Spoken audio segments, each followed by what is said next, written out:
one thing was for sure. They both believed Sparks to be a total tool. Be an exciting contest which shows that divorced couples can still have fun together, right?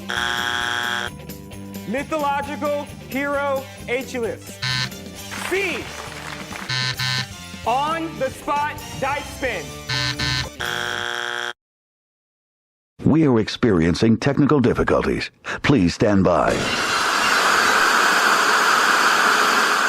Hello everybody and welcome to the special 200th edition of Game Show Garbage. Man, how the time flies. You know, this isn't right. Not for this video. We need to go somewhere else. Come on. Let's go. We're going to the front room. In the United States, about 4.6% of Americans attempt suicide. For the transgender community, that number is at 41%, and for trans youth in Washington State, that number is over 50% according to statistics. For the 200th induction, I decided to talk about this with Jessica Brand of the By Avowal boards and talk about one of the worst portrayals of the transgender community in game show history, and that is the UK show There's Something About Miriam. It aired in the US in 2007 during the Transgender Day of Remembrance. It was marathoned during that time period. If you're looking for quips in this video, go somewhere else. Look at some of the old inductions that I have written on the website or have on YouTube, because you're not going to find it here. This is a serious issue and we're discussing it seriously. Here is the video and the induction. Enjoy. I'm now joined by Jessica Brand from By Avowal, and I'd like to thank you for joining us this time around, Jessica. Thank you so much, Robert. It's a pleasure being here on Game Show Garbage. Well, what can we say about this show? Well, what can't we say about this show? It's utter piling, steaming pile of shit that makes my diarrhea look like a gorgeous pot of rainbows. That works for me. Yes, normally we don't use that much language on this show, but this is the 200th induction, and this really is one of the worst shows of all time, so let the fucking language fly. So, we talk about the show. There's something about Miriam. My background is, aside from running the By Avowal boards, I'm a girl, and I had a boy's body growing up, and I transitioned, as if it's not obvious by my voice. And I had reassignment surgery last week, and this show features basically the life of 20-year-old Miriam from Mexico as she tries to find a suitor from a few young men who are all interested in her, who are in it for the experience of a lifetime, a boat ride, and 10,000 British pounds. That's your premise, which, you know, I mean, that kind of is bland. It was copied off Joe Millionaire, which just was there last year before this aired. Yep. But there's so much more to this than that. I mean, Robert would agree with that. There is way, way more than that. Well, here's the switch from Joe Millionaire. Joe Millionaire pretended he was a millionaire, but he only made 19 grand a year. The switch for There's Something About Miriam is that Miriam is a pre-op transgender woman. Yeah. And the way they go about this can be summed up in this sentence. Here, come and see the beautiful freak. Basically, yeah. I mean, when you think about it, this is basically the build-up that she basically said in her speech when she was revealing her past, that she says, I am not a woman. I am a boy, or whatever. Her statement alone, let alone what the producers did in their background, set everyone back years. It aired in the US because it was originally a UK TV show on the Transgender Day of Remembrance in 2007. What a slap to the face to everyone. I don't know who to blame for that one. Bob Bowden for the crappy scheduling, but then again, in 2007, even in 2007, being considered transgender was like being considered third class. I mean, this is before Laverne Cox. This is before Janet Well, Mock. This is Janet before Mock. you had 2 states with gay marriage. You had Massachusetts at that point, and I think one other. I can't remember it, but that basically says where things are with social equality at that point. Yeah, They're not great. I think it was Connecticut. That's it. Yeah, that sounds right. Yep. There's a lot to talk about this show and how wrong it is. We're going to do a top 5 sort of thing, but this isn't going to be the usual top 5. This is going to be more discussion top 5 between myself and Jessica. And we're going to kick things off with the 5th thing that was the wrongest about the show, and that is Tim Vincent, the host. I mean, sure, this is a minor nitpick compared to the big thing we'll talk about later. But in this show, Tim Vincent tried to be the Chris Harrison of the group, but he ultimately failed because Tim Vincent can't portray emotion like Chris Harrison can. Tim Vincent is a British TV personality. He's tried to come over to the United States several times in various pilots. He even guest hosted a couple weeks for Meredith Vieira on Millionaire during the Abysmal Clock format. And what I could say about Tim Vincent is he is not good at all. I don't know how he has a job in the UK being as bland and boring as he is. And not only that, I feel like he was just a copycat host, too. And that's an underlying problem with the show. Yes, the format was really expose and terrible in so many ways. But at its core, the show was just a copycat of Joe Millionaire and really just trying to copy everything from a successful format and trying to bring no originality. Since when does copying someone else's format bring you success? And on a loose level. It's pointless. People have seen it before. Why would they watch that? Even outside of the shock factor. That's really not enough of a draw for people. It didn't really do that well in the demographics except for the last episode. That actually got 950,000 viewers. But it's beyond the point. You have to have something original, something new, beyond your shock factor. And the show just didn't bring it. Your host definitely didn't. No, he didn't. I dare say he was so poor. You can never do that. Because if you do that, you're going to set up yourself for just repeat. Why couldn't they just watch the old tapes? They might as well. I mean, you know. I know well. Basically, Seriously. Tim Vincent, bland, boring, that's enough about him. The 4th thing we want to talk about is the producer, and Jessica has more on him. The producer was terrible. The producer of this show, excuse me, do you mind reminding me of his name, unfortunately? I'm sorry. But the producer of this show, he had a notorious history of producing awful reality premises. One in which basically these gay guys would get back at a homophobic gang member in the worst way possible. One where a guy would talk to 2 lesbians about the best way to caress his wife. I mean, this guy was basically a 21st century Freud, and basically, I wouldn't be surprised if he comes up with something condoning pedophilia, because this guy was creepier than the monster under your bed growing up. The guy's name is Remy Blumenfeld. He's the guy who created the show and produced it. Speaking of various things that he has come up with are gay, straight, or taken. Yeah, well, that's you know, this guy had a problem with creating things under witty titles that really aren't, because it's like a pun off the old joke that they say, all the good guys either are straight, gay, or taken, or both. I mean, gay, taken, or both. And then you had the original title for something about Miriam was Looking for a Man. Now, if you think about that, without the shock factor, it makes sense. But this guy had a history of witty, very, very snarky, and very inappropriate titles. Look at that. I mean, seriously. That's disgusting if you think about these a little bit more. They're not there on the outset, but you can tell there was intent behind these. For the grotesque shock factor. His other partner is Gavin Hay.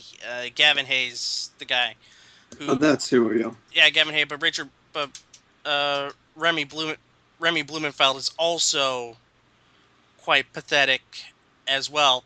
And there's something to be said about the transphobic thing, too, about him.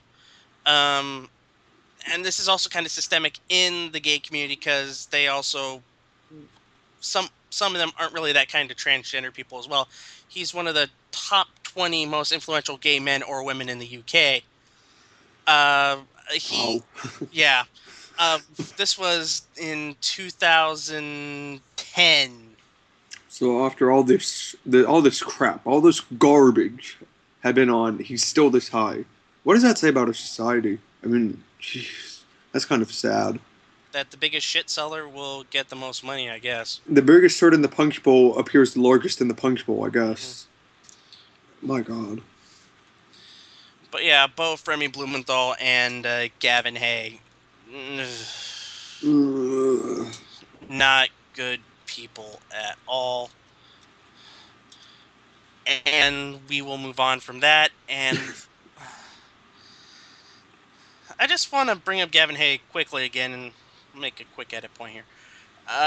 Gavin Hay, the gay thing that you talked about is called Dirty Bent Bastards. Yeah, and for our U.S. viewers, bent is a derogatory term for gay. It's not as much used stateside, but it's kind of like their equivalent to the other term for a cigarette that starts with an F. I don't want to say it because I don't want to offend anyone, but that's what it's equal to, really. Right.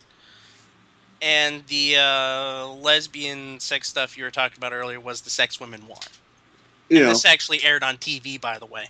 Yeah, these were greenlit for TV. They had no problem letting this air. They let no problem with something about Miriam go to Australia, to Argentina, to the U.S., all these places. I mean, these shows were not just okay in the U.K. They were spread worldwide without any apprehension, fear, or worry about what the heck would happen to them. But they deserve their justice, and they're getting it, at least to some degree, right here, right now. Right. And the number 3, now we're getting to the heavy stuff. The number 3... This is the big stuff. Yeah.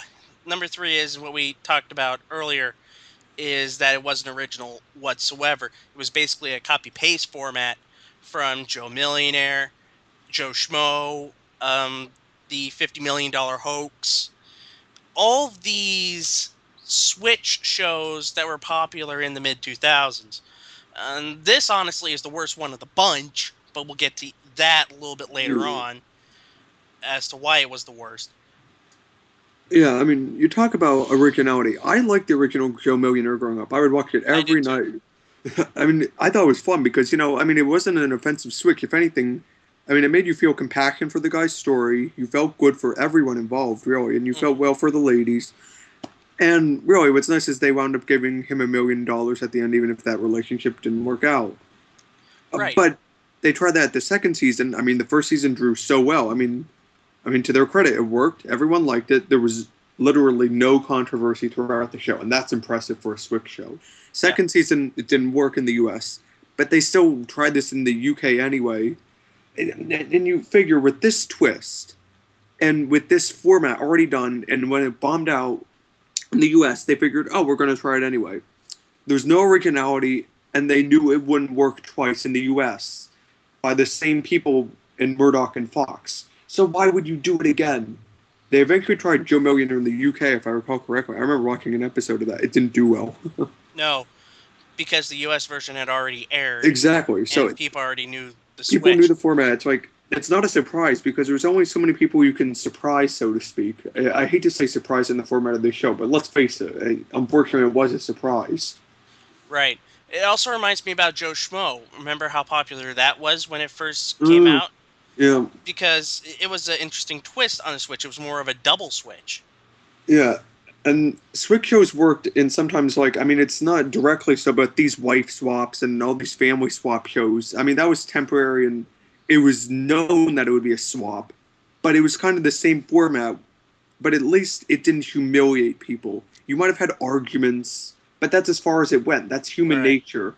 This is just exposing someone for something that they believe in, showing it as fake, that Miriam's female, when she's, well, as perceived by the show, she's not. Right. And that brings us to the number 2 worst thing about the show, and that is the deceptive hiring practices. And this gets really heavy. Yeah. Because there was a lawsuit that came out of all of this. And that lawsuit came, I think it was 2004 after the finale aired, all 6 of the male contestants sued the production company because they were told it was going to be quote unquote a woman. They did not know it was going to be quote unquote a trans woman, or as Miriam did say, called herself She called herself a boy, yeah. Yeah. And the producers made a point never to call her a woman during the production as to avoid deception. What a dirty, underhanded tactic that is. Exactly. And it's demeaning, too. Good God. Mm-hmm. Lawsuits happened, and the producers got sued, Sky got sued, and... Show moved back a few months, and the airing date, too, because it was going to air a few months earlier than it did. Yeah. I mean, that's disgusting. I mean, really, even if you take out the awful elements of this, the backstage nastiness of this is a mess in and of itself. Mm-hmm. Worse than most reality shows. I mean, you have so many successful shows who do things like this. Like, you look at, I mean, soon after this, you had Big Brother, who had Naughty in the UK, who was also transitioning. But what a positive depiction that was, just so soon after. I mean, they could have that from the production company in the UK at the same time. There's no excuse to be that deceptive about things. And quite honestly, the guy who won, Tom, I believe his name was. Tom Rook, who at that time was a lifeguard and ex-ski instructor. Yeah. And he basically said, okay, yeah, I'll take the 10,000 pounds and take a boat ride with her. He wound up declining the prize after because he was so revolted by it. Now, it's hard to say if this was an act of disgust towards her, the production, or both. I would argue both. And then later, you had one of the contestants who appeared a few years later with Phil Collins, you know, the singer, to basically say that Phil Collins brought him up as someone who had his life ruined by reality TV. And he wasn't even the winner or anything like that. He was just a contestant who was like a finalist or whatever. Yep. That's how low you've gone low for your show or your contestants. And I feel bad genuinely for the contestants, not for the deception or anything, but by how the production company set them up in so many ways that was not fair to them. And it's fair to understand that this is not because of her past. It's because of how they handled it. And about the deceptive practices, here's what it was. It was originally entitled Find Me a Man. There it is, yeah. So basically what it was going to be was just a woman looking for a man. I mean, you could have put any woman in there. It could have been, I don't know, a 40-year-old woman looking for a younger man. Could have predated the Cougar on Fox Reality by 5 years. Or a gigolo or something. But yeah, let's see. But if you think about it now, in retrospect, that title plays as a very, very unfortunate double entendre. Looking for a man could be, given how the show perceived it, in either direction. Yep. Ready to talk about number 1? Here we go. We're going to need some deep breaths for this one. Get the vomit bags. Yep. The biggest reason why this is the worst UK show, UK reality show, UK game show of all time is how transphobic that it was. Ugh. I don't know where we start with this. I'll start off right here, and we're going to splice the actual audio. Okay. This is word for word what Miriam said in the finale. Here we go. I tried to be honest with all of you as much as I can. Yes, I'm from Mexico. I'm a model, and I'm 21. But, Tom, I really love spending time with you and kissing you. You see, I love men, and I love being a woman.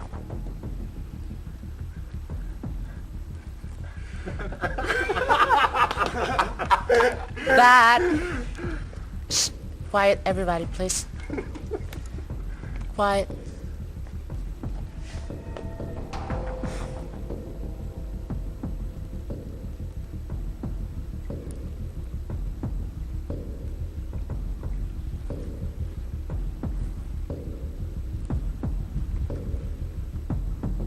You see, Tom?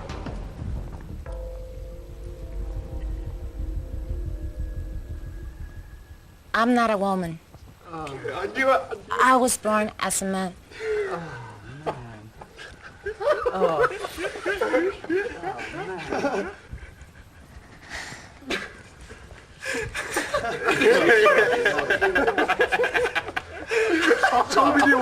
I told you guys. Where'd I go that young? I knew it, man. Sorry. Shut up.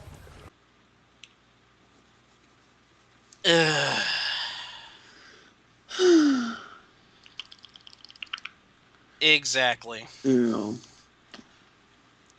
The biggest problem with this, and you can help me out on this, is you said it earlier. They never allowed her to be mentioned as a woman.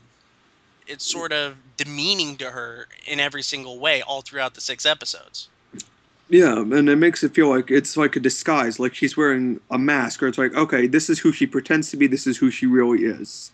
Whereas they really have they have it at a complete 180 of what the reality is. Exactly. And it's incredible. I don't think to any other person, to any other show, we've seen that to any kind of degree throughout history, no matter what the secret or past or whatever is. I mean, because, Joe Millionaire, we mentioned them earlier, but so what? He doesn't make a lot of money. I mean, that hopefully is not something that matters. I mean, in our wedding vows, we say for richer or for poorer. But this is like, wow. This is the core of who a person is. This is not a material matter. This is your essence of being, without getting into too Zen philosophy here. Right. I'd like to bring up this is a Australian review of the show. These guys were duped in more ways than one. While Miriam has a few unexpected bits in her package, she's notably deficient in others. It's become clear Miriam requires a personality implant. It must have been a challenge to find a transsexual pretty enough, mean enough, and sufficiently attention-seeking enough to play this tawdry game. What these producers found in Miriam is a sultry-looking dill prone to the cheesiest of cliches. And I think Miriam is fault in this too, because she played it up to be a cliche. Yeah, I think that's something that goes underreported about this show. I mean, there was something I had read in The Sun that was like the cruelest trick possible that I had read. It was in The Sun, like, when the show aired. But you look at Miriam, she was, I hate to say it, but she was kind of like vapid air. She just went with everything. And, I mean, historically, Miriam had acting in 5 different pornographies in 1999 to 2000, and in various posters and videos and everything. And that's an important thing if you know her history in that sense, because, I mean, it's just saying that this is all you can be. You can pretend to be this. But you know what? Sex life is the way for you, and no one would ever want you for that. It's demeaning them as a person, and it's demeaning what they can do as a person. It's basically... Yeah. Sorry, go ahead. I just wanted to bring up some other critical responses, calling it the cruelest reality show idea yet. That's what it was. Yep. That was the other one. I don't think anything's topped it yet. I can't think of any. And another reviewer noted, quote, the whole premise of There's Something About Miriam was not a celebration of transgendered life. It was designed to elicit horror from the winning contestant discovering that his dream date had a penis. Ooh. There's no amount of cash and boat ride that would take that sting out of everyone's perspective. I mean, that's the amazing thing. They just didn't offend Miriam and someone like me. They offended the contestants because of the approach and basically how they made her say it. Because it feels like that speech was not her own. I feel like that was scripted heavily. It was. Yeah, it had to have been. I mean, oh my god. Because there's no way she would say it like that. There's no way I would say something like that. No matter how much you gave me. And as we said earlier, this premise was shown in the U.S. First as a clip show on 40 Greatest Pranks on VH1, which this isn't really if it's considered a prank, then I'd hate to see what their definition of prank is. Yeah, that's frightening. And there was only 4, I think. What is 3 above that? Jesus. I don't know. Yeah, I know. I'm curious. I mean, I'm just saying. It was featured on the show. Yeah. I don't know if, and you said it was number 4. Yeah, that's what I'm wondering. Yeah, I mean, I'm just wondering rhetorically, what the heck would they put above this? And a prank, no less. Ugh. And then when we actually got it in the U.S., because it aired on Fox Reality Channel, as you said, it was the entire show was marathoned. It was a marathon. It was marathon on the 2007 Transgender Day of Remembrance. Julia Serrano, who is a trans author, said this. Programs like There's Something About Miriam not only reinforce the stereotype that trans people's birth sex is real and identified lived sex is fake, but they perpetuate the myth of deception and thus enable violence against us. Yeah. Serrano's an author of the book called The Whipping Girl, which she introduced a concept called trans feminism or trans misogyny and so forth. Mm-hmm. And you think about that, the Transgender Day of Remembrance, for those who don't know what it is, it's basically a day that commemorates those who have passed and been killed and so forth. So it's kind of like, not to say, not to draw comparisons or so forth, but like for basis purposes, it's kind of like a Memorial Day, honestly, for what it is, because there's often a candlelight vigil and reading off names of who's passed and whatever. That's what it is. And when think about that, like it's like airing Pearl Harbor bombings or Twin Towers coverage on the Memorial Day or 9/11 or whatever. That's how out of touch and how gauche it is. Good God. Who did they not offend? Their pockets. That's about it. Yeah, because they made money off this. Yeah, it got very good ratings, which is shocking, but you know what? It did. Think about that.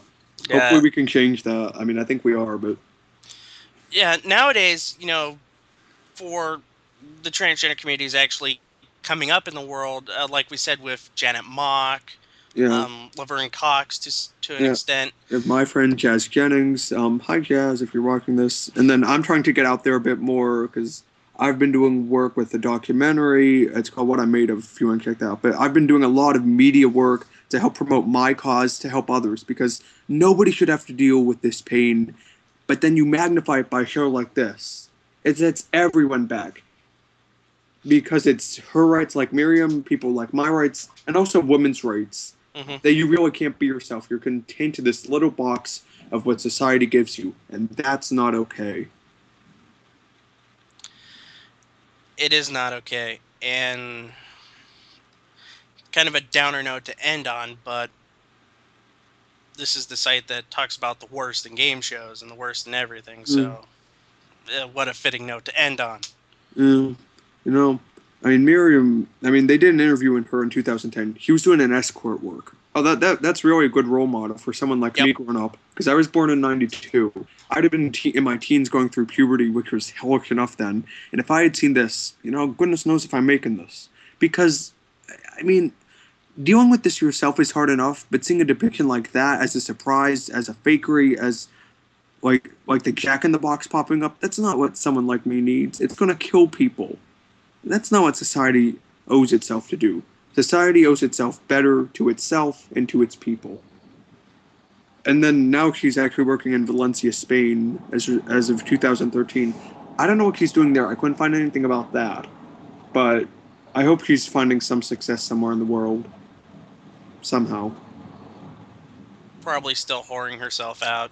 Yeah, she does seem like a bit of an attention grabber, no matter what it is, no matter how low it is. Yep. If nothing else, that shows the precipice of the lower. It's certainly the precipice as much as it's an inverse. Because a trough, maybe? There's not a word for that, is there? But you know what I mean. Yeah. Well, thank you for being here, Jessica. Hopefully your recovery goes smoothly, and we will talk to you in the future. Thank you so much, Robert. It's been a tremendous opportunity, and I wish you well in the future in Game Show Garbage. And next week, this is depressing. I got to punch on an easy target. He's been punching on people recently, so I might as well punch on him. Goodbye.